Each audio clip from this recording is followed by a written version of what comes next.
Hi കൂട്ടുകാരെ, പുതിയൊരു കൃഷി വീഡിയോയിലോട്ട് എല്ലാവർക്കും സ്വാഗതം. ഇന്നത്തെ നമ്മുടെ വീഡിയോ എന്താണെന്ന് വെച്ചാൽ നമ്മളെ വീട്ടുമുറ്റത്തുണ്ടായ കുറച്ച് പൂച്ചെടികളും അതുപോലെ കുറച്ച് പച്ചക്കറികളുടെയും വിളവെടുപ്പാണ് ഇന്നത്തെ വീഡിയോയിൽ കാണിക്കുന്നത്. വീട്ടുമുറ്റത്ത് ഇതുപോലെ പൂക്കളും പച്ചക്കറികളും ഒരുമിച്ച് വളർത്തുന്നത് മനസ്സിനും ശരീരത്തിനും ഒരുപോലെ ഉന്മേഷം നൽകുന്ന ഒന്നാണ്. അതുപോലെ വിഷരഹിതമായ പച്ചക്കറികൾ സ്വന്തമായി വിളവെടുക്കാൻ സഹായിക്കുകയും ചെയ്യും.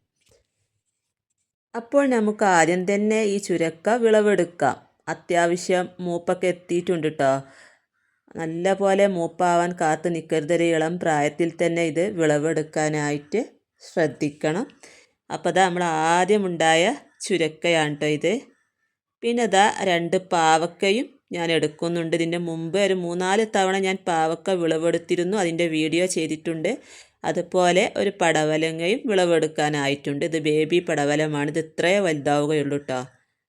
രാവിലെ തന്നെ നമ്മുടെ ടെറസിലോട്ടൊക്കെ വന്ന് നമ്മുടെ അടുക്കളത്തോട്ടത്തിൽ നിന്ന് നമുക്ക് എന്തെങ്കിലും വിളവെടുക്കാനുണ്ടോ ഒക്കെ നോക്കി ഇതുപോലെയൊക്കെ വിളവെടുക്കുമ്പോൾ കിട്ടുന്നൊരു സന്തോഷം ഉണ്ടല്ലോ, അത് വേറെ തന്നെയാണ്. അപ്പോൾ ഇതാ ഇവിടെ കുറച്ച് വഴുതന, വയലറ്റ് വഴുതന, ഈ ചട്ടിയിലുണ്ടായ വഴുതന ചെടിയിൽ നിന്ന് ഒരുപാടാണ് കേട്ടോ വിളവെടുത്തിട്ടുള്ളത്. അതുപോലെ ഉണ്ട വഴുതന, ഈ ഒരു ഭാഗത്ത് ഒരു ഉണ്ട വഴുതനയും കൂടെ മൂപ്പെത്തിയതുണ്ട് എടുക്കാനായിട്ട്. എന്നും നമുക്ക് ഇതുപോലൊക്കെ വിളവെടുക്കാൻ കിട്ടുകയാണെങ്കിൽ നമുക്ക് വിഷമില്ലാത്ത പച്ചക്കറി നമുക്ക് ദിവസവും കഴിക്കാം. സ്ഥലപരിമിതിയുള്ളവർക്ക് ഗ്രോ ബാഗുകളിൽ ടെറസിലൊക്കെ കൃഷി ചെയ്യാവുന്നതാണ്. പയറ്, വെണ്ട, വഴുതന, തക്കാളി, ചീര, മുളക് എന്നിവ കേരളത്തിലെ കാലാവസ്ഥയിൽ വീട്ടുമുറ്റത്തൊക്കെ എളുപ്പത്തിൽ വളർത്താം. അപ്പോൾ ഇത് കണ്ടോ, ഇത് വെണ്ടയാണ്. ഇത് ആനക്കൊമ്പൻ വെണ്ടയാണ് കേട്ടോ. ഇത് നല്ല പോലെ നീളം വെക്കും. കണ്ടാൽ നല്ല മൂപ്പെത്തി എന്ന് തോന്നും, പക്ഷേ ഇത് മൂത്തിട്ടില്ല കേട്ടോ. അപ്പോൾ 2-3 എണ്ണം വെണ്ട നമുക്കിതിൽ നിന്ന് വിളവെടുക്കാം. ഒരു 4 എണ്ണം മതി നമുക്ക് ഒരു നേരത്തെ തോരനൊക്കെ ഉണ്ടാക്കാനായിട്ട്.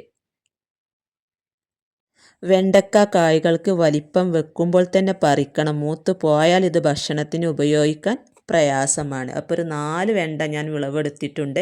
എനിക്ക് ദിവസവും ഇതുപോലെ നമ്മുടെ അടുക്കളത്തോട്ടത്തിൽ നിന്ന് ഓരോ ചെടിയിൽ നിന്നും ഇതുപോലെ 4 എണ്ണം 3 എണ്ണം ഒക്കെ വെച്ച് വിളവ് കിട്ടുന്നുണ്ട്. ഇത് നമ്മൾ ചട്ടിയിൽ നട്ട മുളകാണ് കേട്ടോ. അപ്പോൾ ഈ ഒരു മുളകും നമുക്ക് വിളവെടുക്കാൻ പാകമായതൊക്കെ ഇതിൽ നിന്ന് എടുക്കുക.